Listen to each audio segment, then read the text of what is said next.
Dans nos rues, les jeunes se sentent exclus, sans repères ni soutien. Sans encadrement, ils font face à l'isolement, la délinquance, voire pire. C'est un défi que nous ne pouvons ignorer. La solution ? L'intervention par le sport. Nous offrons un cadre où les jeunes trouvent un sens, une passion, une communauté. Grâce à des partenariats avec le YMCA, Trajet, Équité Justice, la SPVM, les écoles secondaires ainsi que la gestion multisport de Saint-Léonard, nous les encadrons par des activités sportives familières comme les arts martiaux. Nos coachs sont plus que des enseignants. Ce sont des mentors, des personnes qui ont surmonté leurs propres défis. Ils comprennent, ils inspirent, ils créent un lien unique avec les jeunes, les guidant vers un avenir meilleur. Je m'appelle Mohamed Gelassi, je suis entraîneur de jiu-jitsu brésilien. J'ai ma ceinture noire premier degré avec Jiu-Jitsu Global Federation, avec grand maître Rickson Gracie. Et j'ai la chance d'entraîner des jeunes en Jiu-Jitsu depuis plusieurs années grâce à un partenariat avec Centre Biadière. Cette activité est une activité que quelqu'un ne peut faire que s'il est patient et passionné parce que principalement la clientèle qu'on a, c'est des jeunes qui vivent à Saint-Léonard, Montréal-Nord, Anjou.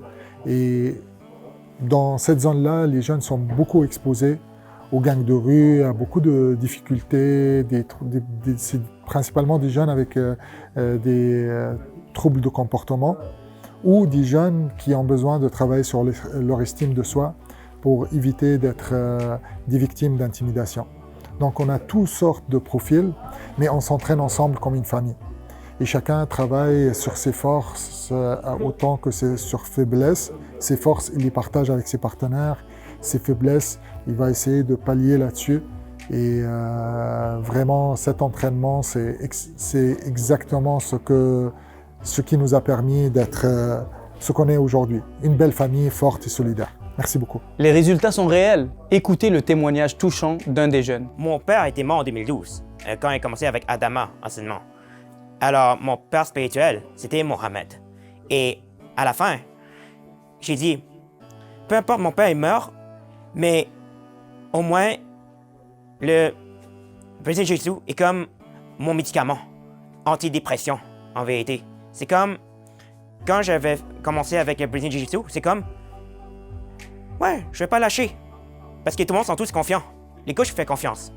Et tous les élèves font confiance. Sans Mohamed, j'ai perdu comme mon père spirituel. C'était lui qui m'a déployé au Brazilian Jiu-Jitsu pour la première fois et je sens totalement confiant. C'est l'histoire de ce jeune, mais aussi celle de plusieurs autres. Bonjour tout le monde, je m'appelle Serge Troitier. Je suis un jeune qui participe dans les activités communautaires du BADR.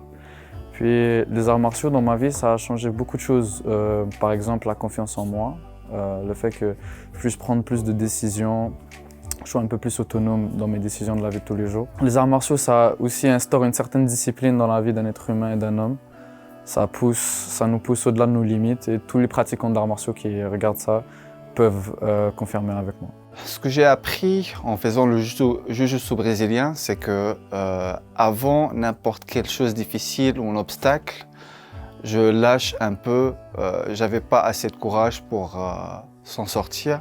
Mais avec ce sport que je pratique, ça fait presque 2 ans, j'ai appris à s'en sortir facilement, à pouvoir persévérer. J'ai appris que n'importe quel obstacle dans ma vie, c'est qu'une chose qui va me pousser pour être mieux que la version de hier. Notre mission est claire, transformer des vies une à une. En offrant un espace où les jeunes peuvent grandir, apprendre et s'épanouir, nous faisons une vraie différence. Rejoignez-nous dans cette aventure et ensemble, créons un avenir plein de promesses.